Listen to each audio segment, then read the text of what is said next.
Hello friends, my name is Ramasu. Today we shall discuss about a topic that how we can use the average formula in Microsoft Excel. So let's start. First of all, I request to please subscribe to my YouTube channel and click on the bell option as well so that my videos can reach to you, and also you can follow me on the Facebook page as well.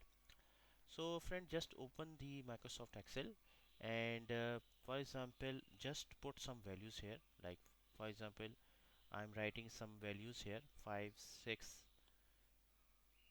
7, 8, 9 and 10. Okay, so I have written some values here.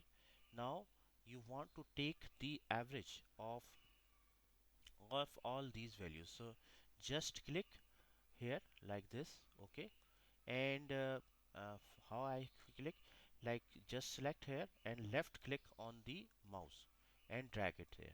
So in that way I have selected all the values here, and now click here, and in the auto sum here is the formula average. So just click like this. So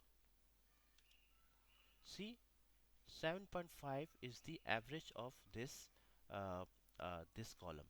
You can also use like this as well.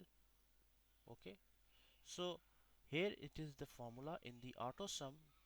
Drop down here, this is the formula of average.